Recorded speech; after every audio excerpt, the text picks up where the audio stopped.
जय जगन्नाथ। प्रभु श्री जगन्नाथ जी की अटूट भक्ति और गंभीर प्रेम में डूबे हुए रहते थे ब्रह्मपुर शहर का ज्योति महाराणा। ज्योति बचपन से प्रभु श्री जगन्नाथ जी का प्रेम में पागल थे, इसीलिए ज्योति टीवी से प्रभु श्री जगन्नाथ जी की नीति कांति भोग लगाना सब कुछ देखकर उसी को याद रखते थे और उसी को ही करते थे।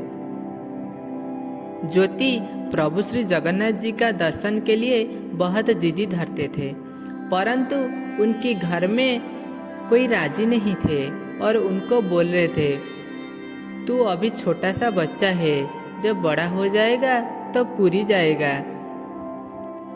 प्रभु श्री जगन्नाथ जी की भक्ति में ज्योति धीरे धीरे करके बहुत ज़्यादा डूबे हुए रहते थे, इसीलिए उनका पिताजी थोड़ा दुखी रहते थे, क्योंकि ज्योति का 10वीं परीक्षा बहुत कम दिन ही बाकी था। यदि वो जगन्नाथ जी की भक्ति में सारा समय देगा तो पढ़ेगा कब। ज्योति का भक्ति बहुत ज़्यादा था, इसीलिए मिट्टी में प्रभु श्री जगन्नाथ जी की मूर्ति बना के अपना घर पे रखता था और उसी मूर्ति के पास सब नीति कांति करता था। प्रभु श्री जगन्नाथ जी के प्रति ज्योति का अटूट भक्ति को देखकर उनकी पड़ोसी ज्योति का ऊपर बहुत खुशी होते थे और ज्योति के पिताजी को बोलते थे, महाराणा बाबू, आप बहुत भाग्यवान हो, क्योंकि प्रभु श्री जगन्नाथ जी की गंभीर भक्ति में डूबे रहने वाला जैसे पुत्र आपको मिला है। देखिए, उसी की भक्ति इतनी पवित्र और निष्काम है, इसीलिए मिट्टी की मूर्ति के सामने भोग लगाने वाले अन्न में इतना महक आ रहा है जैसे पूरी महाप्रसाद में आती है। ये सब बात सुनकर महाराणा बाबू बोले, सब ठीक है, परंतु अभी प्रभु श्री जगन्नाथ जी की भक्ति में इतना डूबे रहेगा तो एग्जाम में अच्छा रिजल्ट कैसे आएगा। ये बात सुनकर पड़ोसी ने बोले, महाराणा बाबू, ज्योति का चिंता आप मत करिए, उसका चिंता प्रभु श्री जगन्नाथ ही करेंगे। कुछ दिनों के बाद महाप्रभु श्री जगन्नाथ जी की महादेवस्नान पूर्णिमा आया और उसी दिन ज्योति टीवी से देखकर सारे नीति कांति किए और 108 कलश की पानी से मिट्टी पे बने हुए प्रभु श्री जगन्नाथ जी का मूर्ति में स्नान करा लिया, परंतु मूर्ति मिट्टी का होने का कारण से और पानी में स्नान कराने के कारण से पानी पे ही मूर्ति मिट गए, परंतु स्नान कराने के बाद मूर्ति नहीं है। इसीलिए ज्योति बहुत रोने लगे और कुछ दिनों तक खाना पीना भी भूल गए। इसीलिए महाराणा बाबू ज्योति को बहुत समझाए और वो उसी की खर्च देते अर्थ राशि को जमा करने के लिए ज्योति को बोले और उसी पैसा से नया शिव विग्रह लाने के लिए बोले। पिताजी के बात सुनकर ज्योति तैयार कर लिया, अगर विग्रह लाऊंगा तो श्रीधाम पुरी से ही लाऊंगा। फिर कई दिनों के बाद ज्योति का रिजल्ट आ गया, परंतु ज्योति 3rd डिवीजन में पास किया था, इसीलिए महाराणा बाबू ज्योति को थोड़ा बहुत डांटे। पूर्व से ज्योति का मन बहुत खराब था, फिर रिजल्ट को लेकर पिताजी डांटे, इसीलिए ज्योति घर छोड़कर पुरी जाने के लिए घर से छुपकर चला गए। घर से निकलकर ब्रह्मपुर स्टेशन पहुंच गए, परंतु अकेला कभी गए नहीं। कुछ समय की बात है, सफेद कलर का साड़ी पहनकर एक बूढ़ी माँ स्टेशन आए और ज्योति को बोले, बेटा, मैं पुरी जाना चाहता हूँ, परंतु कौन सी ट्रेन पुरी जाएगा मुझे पता नहीं चल रहा है, तू मुझे ट्रेन पे बैठा देगा। ये सब सुनकर ज्योति की मुखमंडल पे खुशी की लहरी खेल गई और बूढ़ी माँ को बोली, माँ, मैं भी पुरी जाना चाहता हूँ। उसके बाद दोनों मिलकर पुरी गए। परंतु जब पुरी स्टेशन पहुंचते थोड़ा इधर उधर होते ही बूढ़ी माँ कहाँ पे अंतर्ध्यान हो गए। बहुत खोजने के बाद भी नहीं मिले। ज्योति को बहुत भूख लग रहा था। अपने पास एक भी पैसा नहीं था। भूखा पेट में ऐसे ही बैठा रहा ज्योति। परंतु कुछ समय के अंदर पीछे से कोई उनको बुलाया और पीछे मुड़कर देखते हैं तो एक पंडित व पुजारी का बेटा गेरुआ वस्त्र धारण करके एक हाथ में पानी और एक हाथ में अभड़ा की महाप्रसाद लाकर ज्योति को खाने के लिए बोल रहे। ज्योति के तो बहुत भूख लग रहा था, परंतु महाप्रसाद खाने के लिए पैसा नहीं है। अगर खाने के बाद महाप्रसाद का पैसा मांगेंगे तो पैसा कहाँ से ला के देंगे।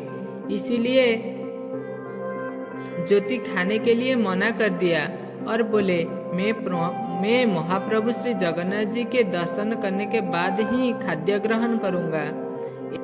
ये बात सुनकर पुजारी के बेटे बोले, मैं इस स्टेशन मास्टर के लिए महाप्रसाद लाया था, परंतु वो छुट्टी पे है, मुझे पता नहीं था। महाप्रसाद वापस नहीं लेना चाहता हूँ, इसीलिए तू खा ले, मैं पैसे नहीं लूँगा। उसके बाद खुद ही महाप्रसाद निकालकर खाने के लिए दिए और ज्योति को बोले, शाम को मंदिर जाके कालिया ठाकुर जी के दर्शन कर लेना। जितना बार भूख लगे मंदिर जाके महाप्रसाद मांग कर खा लेना।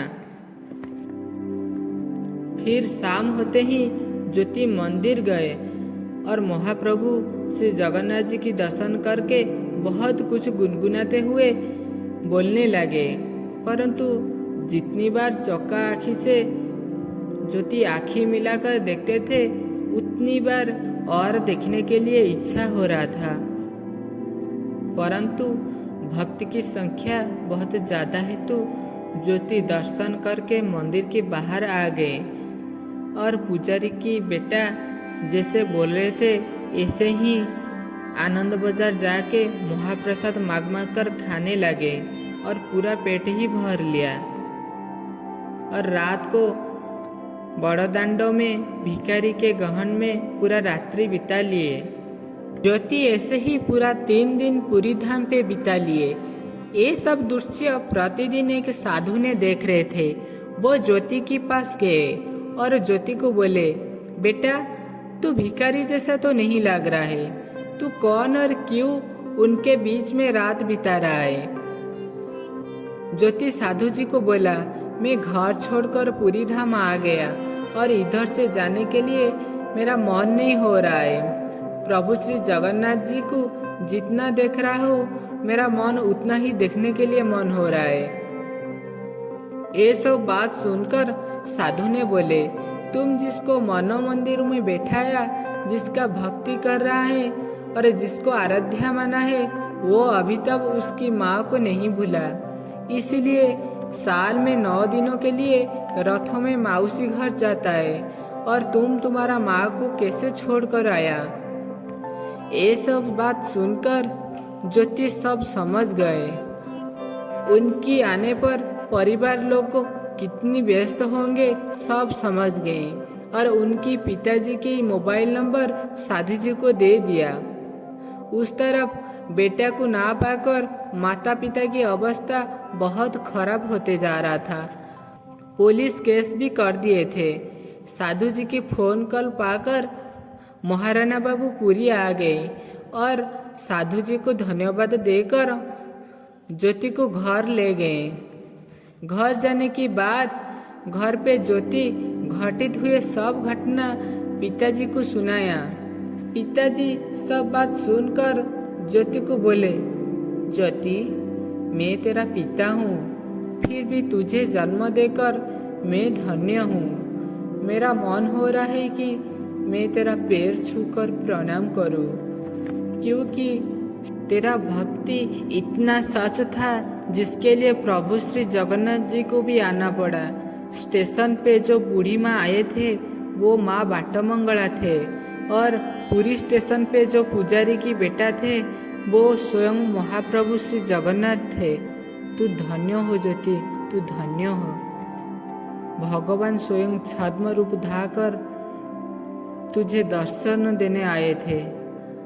आज से तेरा मन जैसा चाहे तू ऐसे ही पूजा कर, भक्ति कर, हम कुछ नहीं बोलेंगे।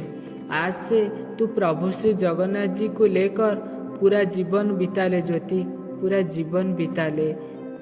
आप सभी को भक्त और भगवान जी की लीला कैसे लगा निश्चित रूप से जनाएंगे।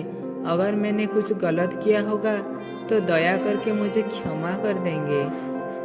यदि आपके पास प्रभु श्री जगन्नाथ जी को लेकर कोई दिव्य अनुभव है तो आप इस ईमेल आईडी से भेज सकते हैं। आगे ऐसे सुंदर एवं दिव्य अनुभूति जानने के लिए चैनल को सब्सक्राइब, शेयर एंड वीडियो को लाइक कीजिए। जय जगन्नाथ, जय जगन्नाथ, जय जगन्नाथ।